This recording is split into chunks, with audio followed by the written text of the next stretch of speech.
Hello, greetings, everybody. Welcome to the Prog Monster. My name is Murph. I am the host of this channel. Yep, it's a proggy channel tonight, and a bit proggy inside too. Anyways, we're here tonight to do or talk about some prog stuff, but some specific prog stuff that has a folky flavor to it, medieval flavor to it, maybe a little classical flavor to it. Now, there are, of course, lots of classical kind of progressive rock bands that have a classical leaning to them. Yes, Genesis, ELP, all these bands have a classical leaning to the music. Even Rush has a bit of that. But these bands go a little further. They tend to be a little more proggy, a little more folky. Well, not proggy, but folky definitely, and have that kind of medieval feel to their music as well. There are not many bands that are dominant. Sorry, my glasses seem to be messed up here. Yeah, so there's not many bands that really go deep into this kind of medieval, kind of folky sound. Some bands do a little bit of it, have a little bit of it in their music.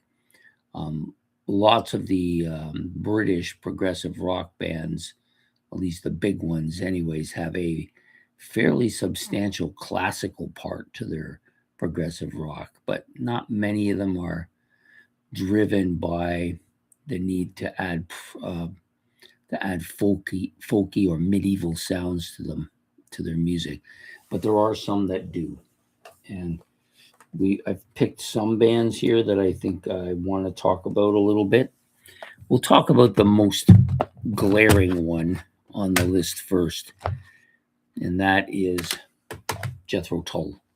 Jethro Tull has a lot of elements to their music, progressive rock for sure.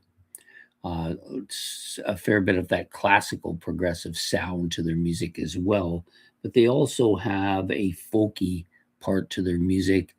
Some that might even have almost a medieval sound to their music at times too.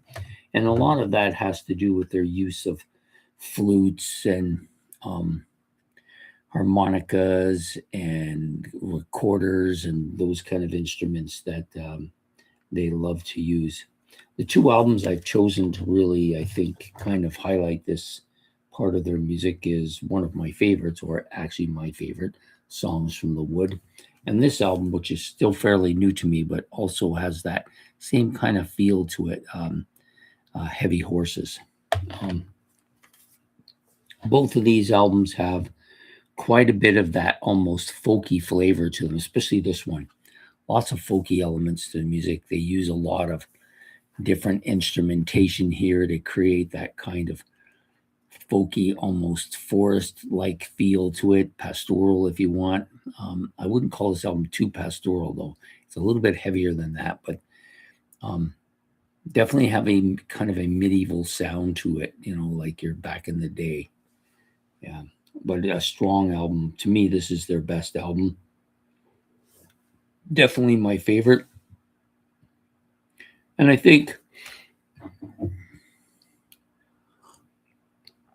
the reason why this is one of my favorite albums, one of my top 5 favorite albums of all time, is for those reasons, for that folky element to the music, for the medieval kind of sound on some of the tracks that are dominated by flute and recorder and a few other instruments of that ilk.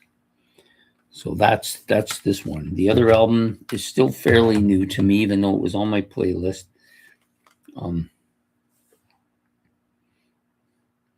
This one has a lot of that sound going on too. Maybe not quite as much as Songs from the Wood, but definitely has an element of that in the music. This is a Steven Wilson stereo remix, so pretty good sounding album as well. I always found Songs from the Wood, you had to really crank it to get noise out of it, and I think that's because it's an older version of the album. but still strong. Both of them are good representations of where I wanted to go tonight with this music. The next band up is Renaissance. This is my first kind of dive into their music, although I have listened to some of their other studio albums as well. I just don't own any of them. This one has a very big classical feel to it, more so than what you got on the Jethro Tull. Not as much folk on this album, a little bit. I would say more of the classical theme on this than the folk stuff. So, yeah, but some really talented, great instrumental stuff on here. And this is, of course, this is the original band, sorry. This album from 69 and 1970. I think some of the tracks were recorded in 69, but the album, I believe, was released in 1970. So very early on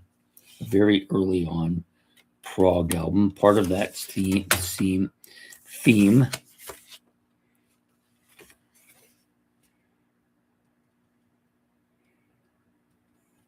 This has Jane Ralph on vocals as opposed to, why can't I not think of her name? Always happens to me on Sunday night. My brain is like mush sometimes. Just doesn't remember things that it should remember. There's too much going on, I guess. Anyways, Renaissance, really good, solid album. I like this debut album a lot. I think that the stuff going forward is going to be even better. Definitely has a bit of that element going on. The next one up we're going to talk about is this band. This particular album is waiting its turn to go in my playlist. Very kind of medieval kind of looking stuff going on here. Not as much. There's not as much of that folky stuff on this stuff, although it does have some elements of it, a little bit here and there, but very progressive in nature. The guitar is the dominant instrument here on this band. But a lot of that medieval sound and a lot of that kind of progressive sound going on here.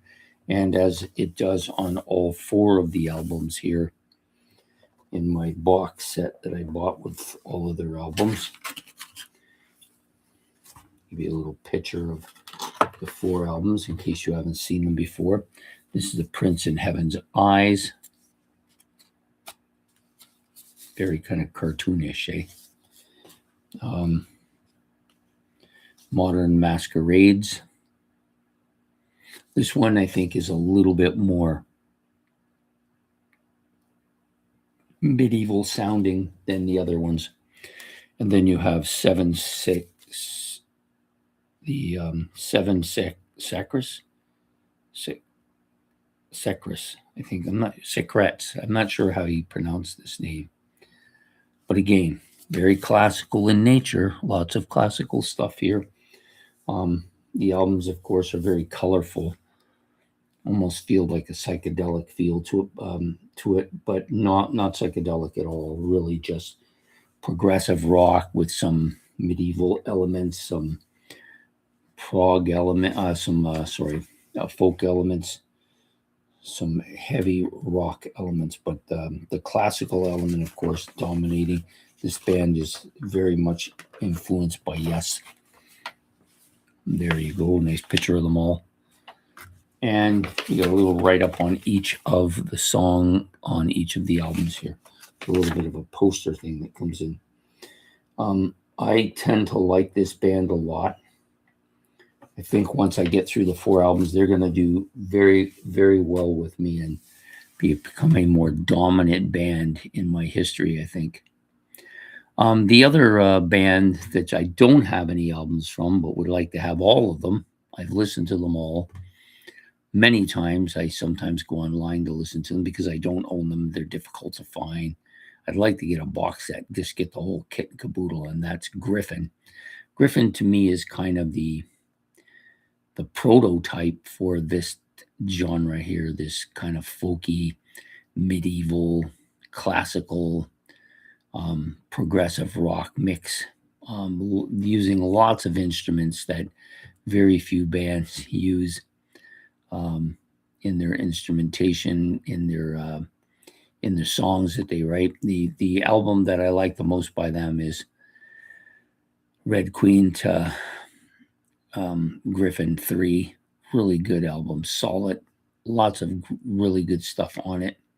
If he goes back, The Mushrumps is another really good album. Their debut album is very different. It's almost just basically a medieval album. There's not really a lot of rock to it. Just pure, uninfected medieval sound to it. I would not call it a rock album, but it's different. I do kind of like it. As they go forward, they become a little bit more progressive, a little bit less of that element in their music, but still just really good, solid instrumentation and musical skill being showed off by them. Now, some of the other bands that people often mention in the folky kind of stuff, like you get, or the classical era, of course, you get the big ones, the ELP, Yes, Genesis, those bands, and Rush even have a lot of that kind of classical stuff in their music. It doesn't necessarily translate to a medieval or a progressive sound, or a folky sound, but definitely have that. Now, I think probably Frank Zappa, who I have not really jumped into too much. I didn't want to go down that rabbit hole at this point. I have too many other things to do. But he's got like 60 albums, and they're all over the place. Like his use of genres is probably the greatest expanse of anybody in the field doing that. But I do like him. I do like some of his stuff. So I probably will go down the rabbit hole eventually. The other band that I'm just getting into now is the Straubs. Yes, the Straubs. This is the original band that Rick Wakeman played in before he moved over to Yes. He's actually on this album as a special guest playing grand piano. You got Joe Partridge, John Hawkins, and Rod Combs as the main guys on this album. Those are the secondary guys on them. The primary guys, Dave Cousins on vocals and guitars, Dave Lambert on lead guitar and vocals, Chas Cronk on bass vocals and programming, Andy Richards on keyboards, and Tony Fernandez, not the baseball player, but the drummer here for this band. So this band is quite interesting. I did like this. This went through this twice now. They're very new to me, so I don't know too much about them. There is some elements of what we're talking about tonight on here. But yeah, just really solid. This album is quite long, too, over 70 minutes in length, which makes me think it might have been a double album at one point in time. Or maybe this is a newer version of the band. Yeah, this is a newer album. So this was actually no vinyl, original vinyl issue for this. This came out during the later stages, so not necessarily a two-side album. It does have some bonus tracks on here, but there are 5 pretty lengthy tracks on here I think are really strong, and this has a lot of people. So Rick Wakeman started with this band at one, but probably way back, and now he's just guesting on the album Prognostic. This was for sale. That's why I bought it. I thought I would try my first one with it, and I liked it. So of course I will probably go mental on them, as I always do. So those are the medieval kind of folky, kind of classical, kind of prog bands that I think are of interest to me, and I thought might be of interest to you tonight. And I just wanted to talk a little bit about them. I didn't want to go overly into depth about it because it's still kind of what I would say is a new kind of genre for me. Definitely a new genre for me. So like all new genres, it starts out with stuff that I'm interested in, and it gradually starts to expand out. So the new genres for me of late have been this genre, the psychedelic genre and the Southern rock genre, which I've begun to explore more in depth than just the little bit that I had been in originally. So that's it for tonight. Just going to be a short video tonight. Just wanted to kind of touch ground with this. We'll be doing something next week. I'm thinking that I may do the 1973 progressive rock albums because that was the one we skipped because of the series. But that series has been gone now by next week, it'll be gone for about 5 or 6 weeks. So maybe it's time to kind of finish off that 1970s stuff and put it together. So that's what I think we're going to do next week. I hope that that will be of interest to you, and we will see you all then. Have yourself a good evening here from the Prog Monster. Take care and goodbye.